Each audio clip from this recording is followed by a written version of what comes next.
So there's a bit of, no, not a bit of review yet. I think that's the next slide. Dividing monomials is the easiest of the cases. In this case, we have a monomial is just a fancy word for a single term. So I have a single term in the bottom of my denominator, and then I have a bunch of terms in my top denominator. And so you can use the process that we're going to see in the next couple of slides for these, but it's a lot more work than need be.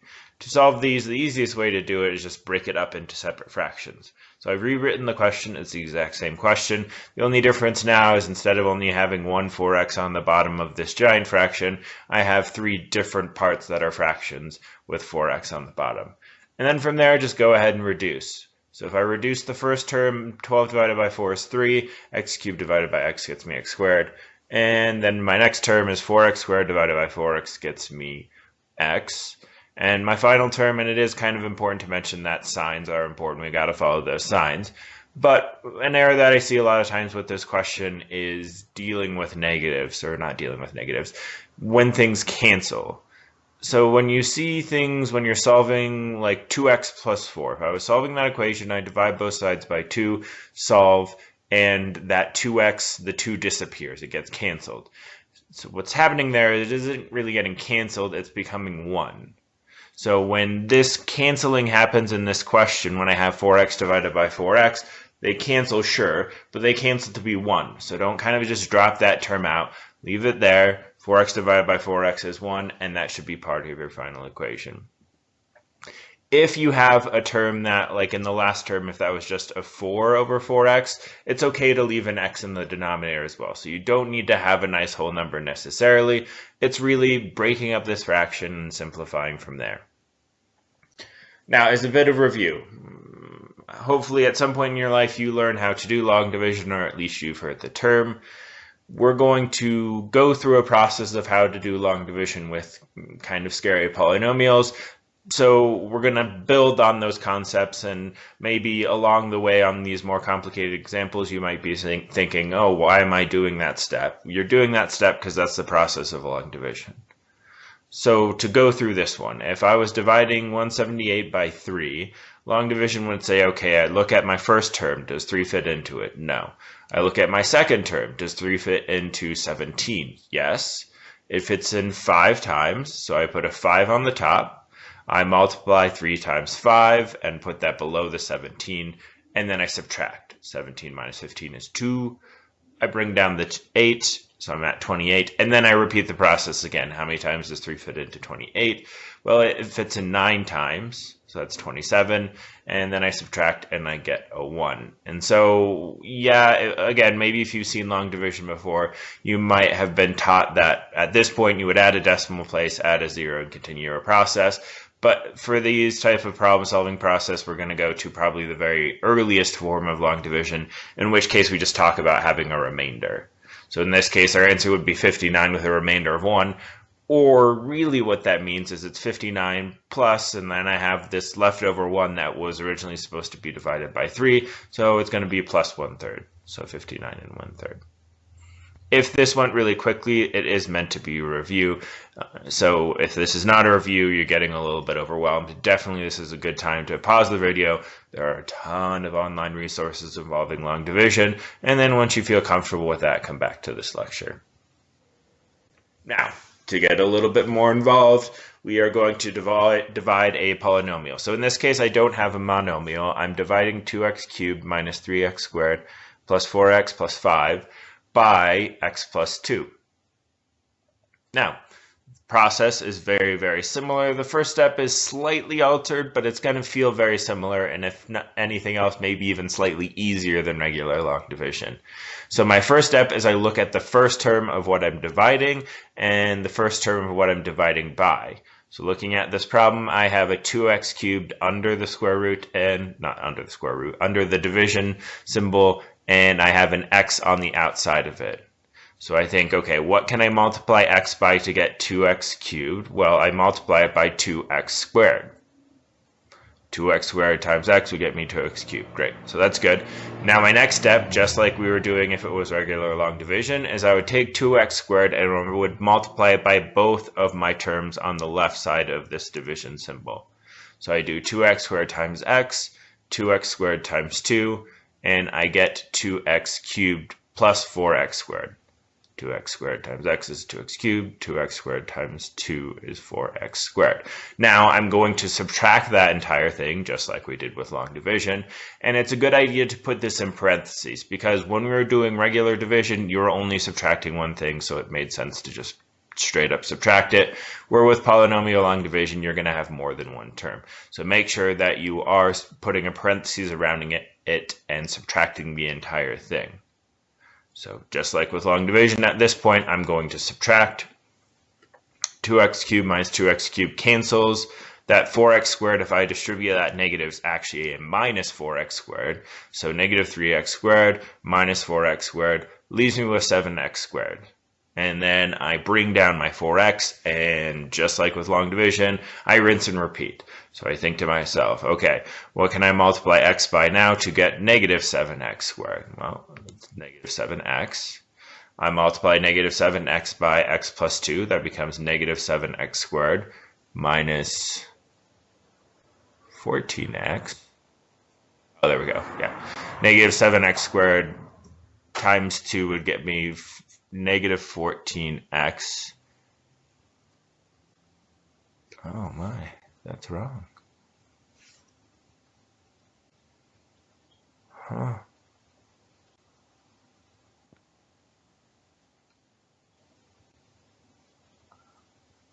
Okay, let's see.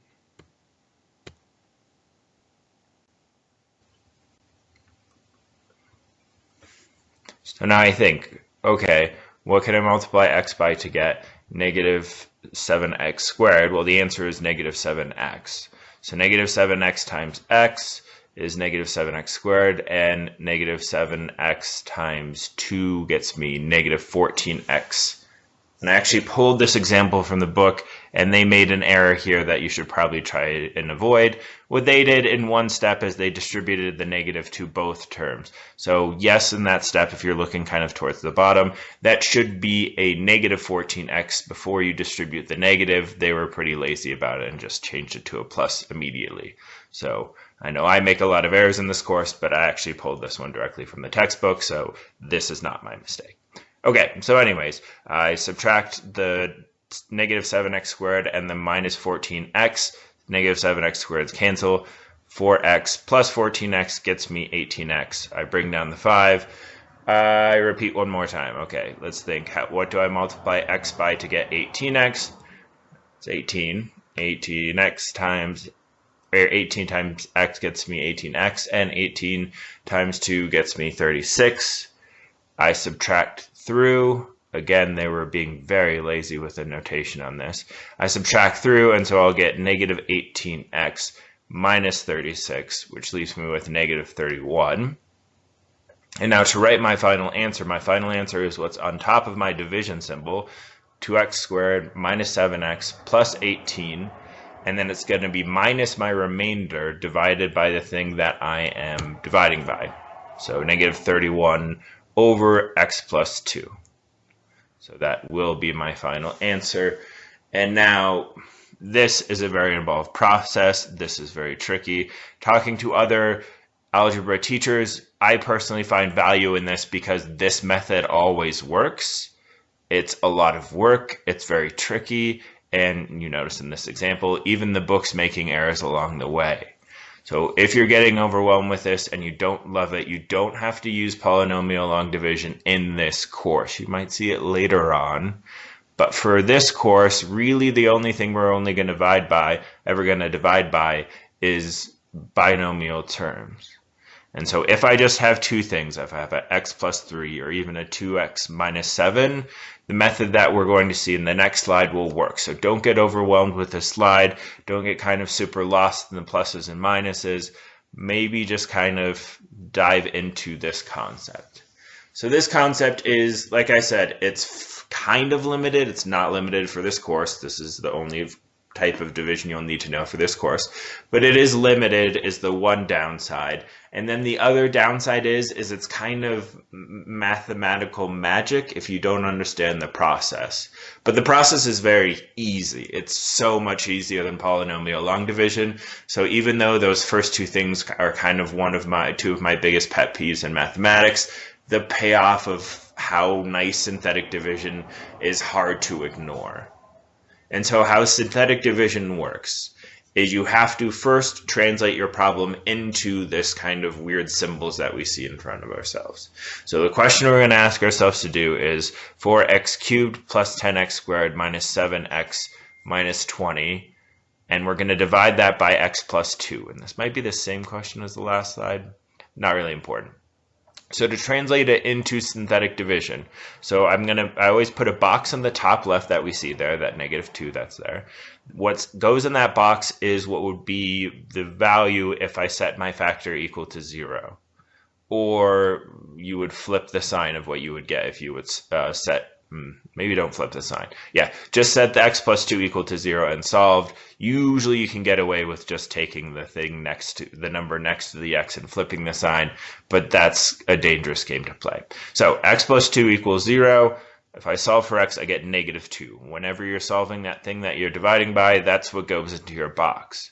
Now, these other numbers that seem to be a little bit random are actually pulled directly from the question from what we're dividing into.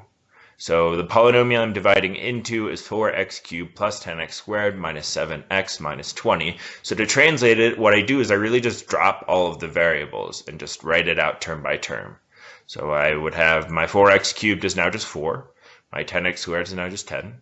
-6 is just -6, and -20 is just -20. Now, like I said, this is the hardest part of the process, is understanding the translation. And once you get past that, running through it is very easy and very much worth it. If, let's say, I might run through an example in this later, but if, let's say, I'm missing a term. So let's say my polynomial is 4x cubed minus 6x minus 20. I would just put in a 0 in that spot.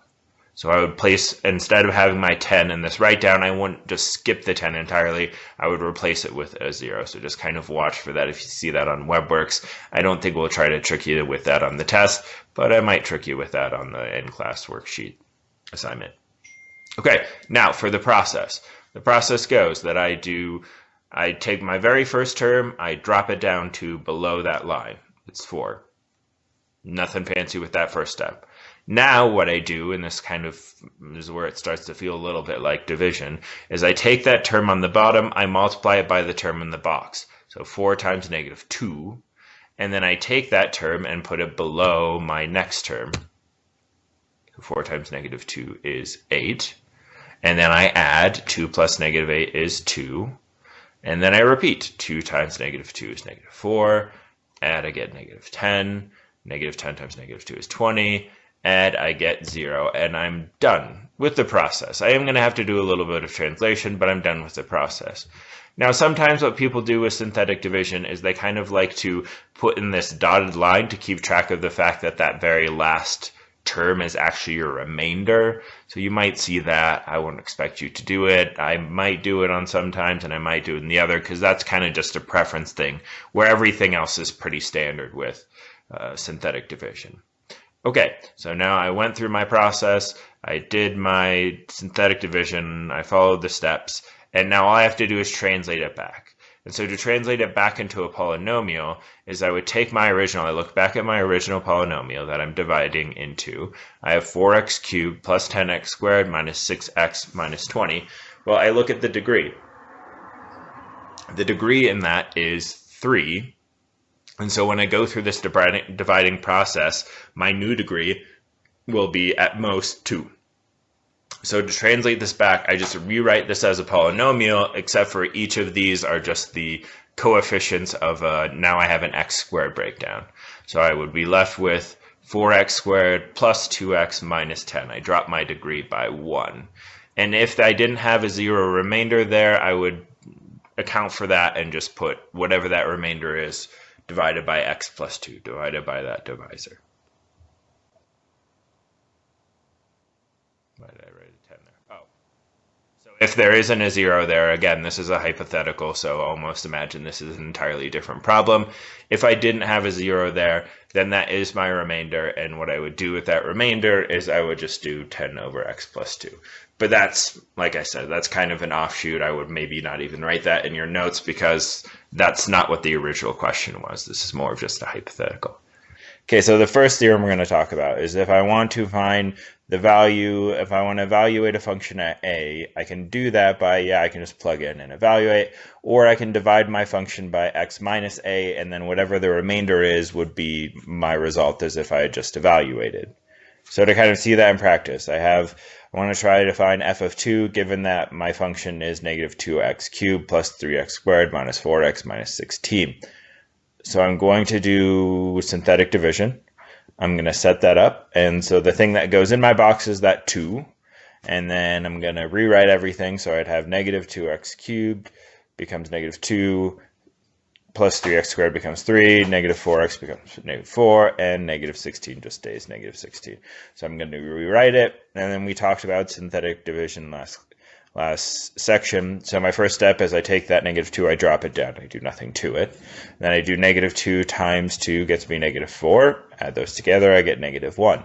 Negative 1 times 2 gets me negative 2. Add them together, I get negative 6. Negative 6 times 2 gets me negative 12. Add them together, I get negative 28. And so I know that f of 2 is equal to negative 28. And yes, it wouldn't have been that difficult to just go ahead and evaluate it, but I mean, it was certainly less work, and I wouldn't have needed a calculator to figure out this, where maybe if I was very careful with my pencil and paper, I could have done this with pencil and paper. The synthetic division is just such a nice and easy process. Sometimes that can save us a bit of a headache.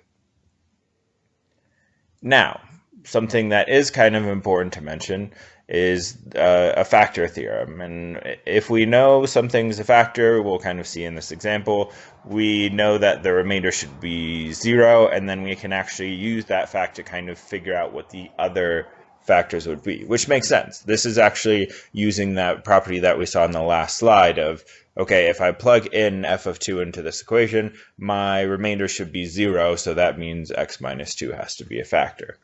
Okay, so I know this is a factor. I want to factor out my f of x is equal to x cubed plus 4x squared minus 4x minus 16 completely.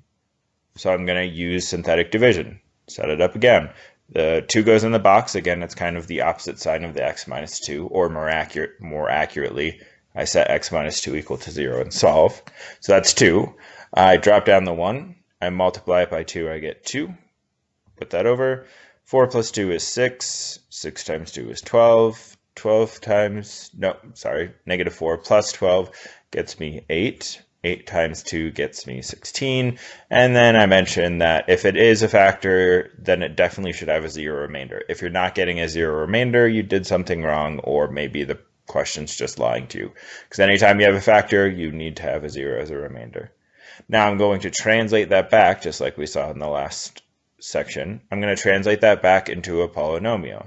So if I translate just the remaining, what's left of f of x after I divide it by x minus 2, well, I have to drop down my degree by 1, so it becomes x squared plus 6x plus 8. And then I'm going to factor that. So 2 things that multiply to get me 8 add to get me 6 are 2 and 4.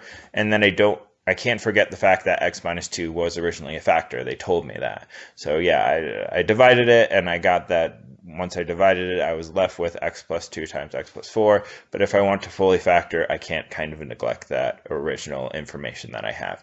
And that's helpful now, and that's especially helpful if we're kind of just talking about finding the zeros of functions or finding the intercepts. We got to make sure that we kind of don't leave any factors behind. And I already kind of mentioned that note ahead of time. If you have a remainder of 0, we know that is a factor. I think it's called the factor theorem. I don't know. I'm not great at memorizing the theorem titles, just really what's kind of going on with the theorems. So now the rational root theorem. It's not super important to be able to quote it, but there's a lot of value in it. It's something that I still kind of use in my PhD program. And essentially what it says is, so in the last example, we were given that we knew what one of the factors was. So then we could nicely run through that process of synthetic division, then maybe factor a little, and then be good to go. If we didn't know what a factor was, we would kind of just have to guess and check, which, if you're bad at guessing and checking, can take potentially forever. So the rational root theorem kind of tells us that if we have a non-complex zero, if we don't have an I in one of our factors, or at least one of our factors doesn't have an I, then they will all follow a certain very specific pattern. And that pattern is, it will be of the form plus or minus P over Q, where P is any potential factor of your constant term, the last term in your polynomial. And Q is a factor of any of your, a factor of your leading factor, as weird as that is to say. So again, it's kind of easy to get bogged down with the notation and what's happening. Let's just go ahead and dive into an example. So we have a question here. We're asked to find all of the roots for it. And unfortunately, in this case, we are not told any of the roots. Well, we can use the rational root theorem to say, okay, I don't know any of the roots, but I do know that they will be of the form P over Q plus or minus. And so again, P is all of the factors of your constant, and Q is all of your factors of your leading coefficient. So looking at my constant, the thing that doesn't have an X around it, my constant's 4, so the factors of 4 are 4, 2, and 1. So if we look at the P over Q, you'll see 4, 2, and 1, 4, 2, and 1. And my factors for my leading coefficient 2 are, well, 1 and 2. So you see that on the bottom of the fraction, 1 and 2. And then you might have to do a little bit of simplification to remove some redundancies, but that's usually pretty doable. And so all of my possible factors are plus or minus 4, 2, 1, and 1/2. And yes, I'm aware if you have to do synthetic division 8 times, that's probably not the best day in the world. But that's not to lose sight of how powerful this is. Because yes, 8 is a lot. The alternative, if you don't have the rational root theorem, is to guess forever and hope you randomly land on one. So even though it narrowed it down only a little bit, in the grand scheme of things, that ability to narrow it down a little bit is very, very powerful. So at this point, if we're trying to find all of the roots, well, we have to guess and check. But we have to guess and check from this much shortened or minimized pool. So I think for starters, okay, I said, well, maybe -4 is a root for this, or a 0. I'm going to go ahead and try it using synthetic division. So write it out, translate my polynomial, and I put -4 in the box, drop down the 2. 2 times -4 is -8. -8 plus -8 is -16. Multiply that by -4, you get 64, and you might be able to kind of see this already, but 1 plus 64 is 65, and 65 plus times -4 is -260, so yeah, it's not going to work. Like I was saying, on step 3, you probably could have had a good idea that it's not going to work, and you might even wanted to just call it a day on that one and say, okay, that's not going to be a root, let's try a different one. And so, yes, I would have to continue guessing. And yes, I'm kind of cheating a little bit myself because I know what the answer is. But let's pretend I didn't. I could just randomly pick another number. And you can kind of start to get a feel for these things when you've done a few of these problems as to what a good guess might be and what a bad guess might be.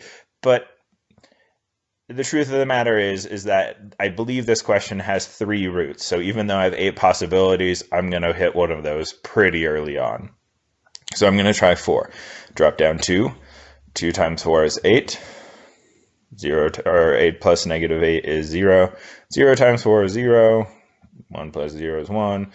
1 times 4 is 4. And -4 plus 4 is 0. So I do have a factor. Great, this one works out.